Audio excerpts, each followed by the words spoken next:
On va écouter Christophe Lorieux, le président de Santec, encore une entreprise incubée à l'Institut de la Vision. Donc Christophe, vous êtes effectivement le président fondateur de Santec, qui a été créé en 2012, société qui a été donc incubée, dont le métier consiste à développer des logiciels au service de la santé visuelle notamment, logiciels que l'on peut retrouver dans le carnet de santé digitale, mais aussi dans les tablettes tactiles adaptées aux seniors. Mais avant de vous poser ma première question, je crois que vous aviez un petit message à faire passer concernant l'innovation et les startups en France. Ah oui, c'était un sujet de conversation qu'on a eu récemment. Donc bonjour à tous et merci au professeur Sahel de nous accueillir tous et plus précisément Santec. Oui, on parlait l'autre jour d'innovation et la question c'était est-ce qu'il est difficile ou facile d'innover en France ? Et je trouvais qu'il était important de rappeler une chose, c'est qu'on a un pays, la France, qui est un formidable terreau pour financer l'innovation. Et Santec en est un exemple. On est soutenu par la BPI, par la ville de Paris, par la région Île-de-France, par les investissements d'avenir, et j'en oublie certainement, bien sûr, par les incubateurs. Mais la grande difficulté, moi ça fait 15 ans que je crée des startups, donc je vois que ça évolue dans un sens qui est vraiment difficile, c'est que à un moment donné, on va juger quand même la valeur d'une innovation à sa capacité à être commercialisée. Et dans le domaine de la santé, on passe nécessairement en mode B2B2C, donc on passe par des intermédiaires qui vont commercialiser nos solutions. Ce sont des assureurs, des laboratoires pharmaceutiques, des territoires, des institutionnels. Et aujourd'hui, c'est vraiment la grande difficulté. Il faut que ces acteurs aient un sens de la prise de risque plus important, qui fassent confiance à cette innovation, ou en tout cas qu'il y ait vraiment des mécanismes de valorisation de la prise de risque, parce que sans cette capacité à commercialiser nos solutions, eh ben, tout ce qui aurait été fait en amont ne donnera pas grand-chose. Alors voilà, c'était ce petit message sur lequel je voulais insister. Je pense qu'il est important, parce que dans le domaine de l'e-santé, il y a beaucoup de start-up aujourd'hui qui ont justement du mal à passer à cette logique de commercialisation qui est bien évidemment la plus importante. Ceci étant dit, je vais vous parler rapidement de Santec, donc qui est un éditeur de logiciels qui a commencé par être soutenu par les investissements d'avenir. On a lancé un projet qui s'appelait Réseau Vivre à domicile avec un certain nombre de partenaires, dont StreetLab, qui a validé toute l'ergonomie de la solution. L'objectif, c'était de mettre à disposition des personnes âgées un portail digital qui va leur permettre d'améliorer l'organisation de leur vie quotidienne. Donc c'est un projet qui a duré 18 mois, qui a été financé à hauteur de 850 000 € et qui nous a permis de déterminer vraiment notre stratégie de développement, notre roadmap produit, qui nous a aussi surtout permis de comprendre que l'enjeu, il était beaucoup plus dans le mode de distribution, dans un secteur où en fait le prescripteur, qui est souvent le territoire ou les institutionnels dans le cadre du maintien à domicile, n'est pas l'utilisateur qui, lui, est le bénéficiaire final. Donc on avait cette double problématique de créer de l'usage grâce à du design et grâce à la réponse à un besoin quasiment universel qui est celui de maintenir le lien social. Donc on a vraiment travaillé sur ces deux axes-là. Mais en parallèle, il fallait trouver des axes pour motiver les territoires à déployer nos solutions. Et ces axes, c'est le développement durable, à savoir avoir une approche, un impact sociétal et puis un impact économique.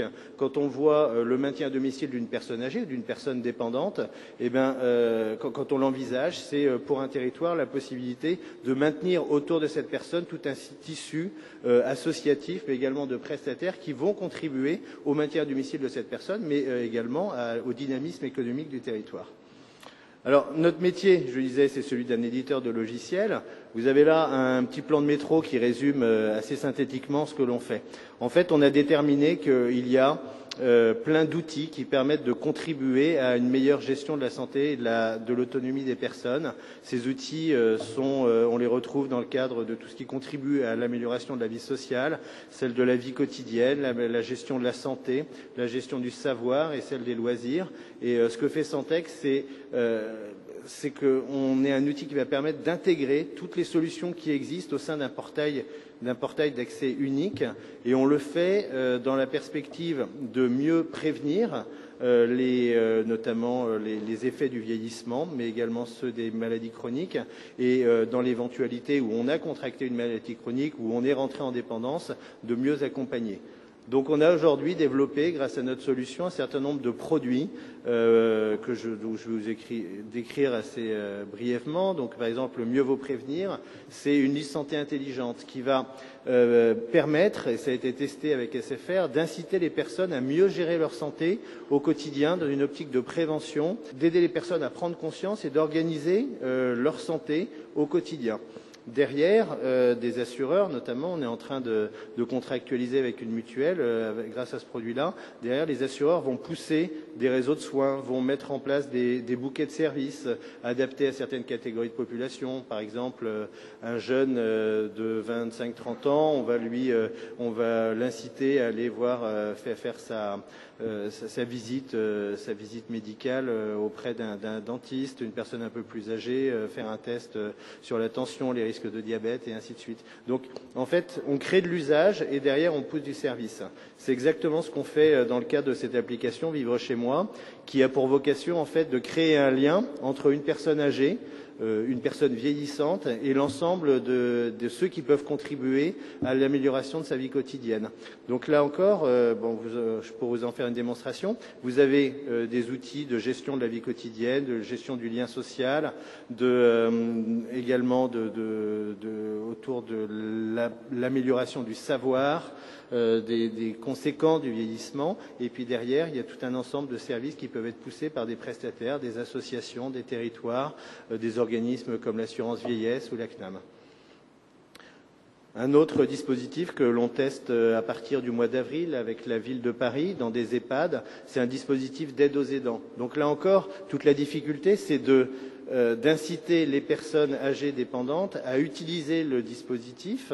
Donc là, on travaille encore sur les thématiques du lien social et derrière, incidemment, on les pousse à exprimer des besoins et derrière, l'aidant devient un coordinateur qui va s'assurer que les besoins exprimés on en tiendra compte et qu'on apportera les services au bon moment à la personne considérée.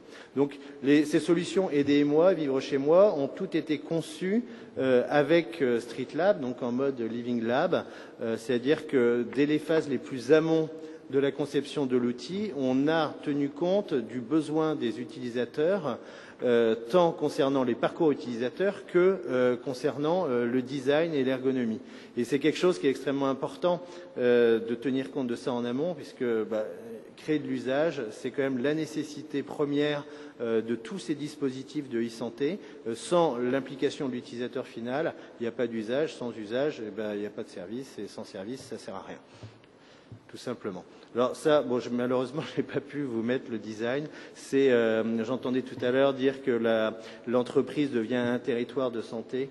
C'est vraiment une réalité puisqu'il y a ce qu'on appelle les accords nationaux interprofessionnels qui ont été promulgués par décret au mois de décembre. Donc c'est un marché de 200 millions d'euros qui s'est créé et qui donne pour mission aux entreprises que d'organiser la prévention au quotidien auprès de leurs salariés. Donc sur ce sujet, nous on est très présents. On a monté une plateforme de gestion de la santé, de la prévention, de la santé au quotidien, qui intègre aussi bien les notions de dépistage de risques que d'aide aux aidants, que d'aide aux enfants, tout ça au sein d'un portail complètement global et intégré. Je pense qu'il y a beaucoup d'avenir autour de ça. Et encore une fois, il y a au sein d'un dispositif la nécessité de tenir compte de la problématique du vieillissement et d'un de ses effets qui est de la perte de vue. Donc nous, on intègre tout ça systématiquement et c'est la raison pour laquelle on est membre donc, de l'incubateur de l'Institut de la Vision. Alors, pour terminer, quelles sont les perspectives de Santec? C'est d'élargir le spectre de nos interventions et puis surtout de rester dans une logique de partenariat. Je pense que c'est ce à quoi répond l'Institut de la Vision aujourd'hui, c'est de réunir tous les acteurs potentiels d'un écosystème pour concevoir ensemble les solutions qui vont permettre d'améliorer la vie quotidienne des personnes, donc les académiques, les industriels, les start-up, les institutionnels, tous ensemble, on a besoin de collaborer. C'est vraiment un mode de gouvernance nouveau et qui a du mal à se déployer, mais voilà, dans le domaine de la vision, ça fonctionne et donc il n'y a pas de raison pour que ça fonctionne par ailleurs. Et nous, en tout cas, on est vraiment complètement, pas moteur, mais en tout cas, on suit cette tendance qui nous semble indispensable de toute façon et prometteuse parce qu'on n'a pas le choix, il faut collaborer et c'est assez étonnant de voir qu'aujourd'hui on est capable de réunir des chercheurs, des grands groupes, des start-up, des institutionnels, des médecins généralistes, des associations de patients. C'est nouveau et ça fonctionne au bénéfice de tous. Et voilà, je voulais parler de certains usages qui sont en train d'émerger. Alors, pas encore beaucoup en France, mais en Asie, on est un petit peu présent. Les concepts de ville intelligente dans lesquels on intègre les dimensions santé-confort, c'est une réalité et je pense que ça arrivera en France. Et puis, moi, il y a un domaine qui me tient à cœur, c'est l'observance des traitements. On n'a pas encore trouvé les mécanismes ou l'agilité dans les modèles économiques qui vont nous permettre de les intégrer là-dedans, mais je suis convaincu que le logiciel va permettre de contextualiser un grand nombre d'informations, de faire remonter des analyses. Carinity le fait déjà. Je pense pas qu'on sera concurrent, je pense qu'on sera beaucoup plus complémentaires. Mais voilà, l'observance des traitements, pour moi, c'est un axe sur lequel je souhaite travailler à terme. Je vous remercie pour votre attention. Merci.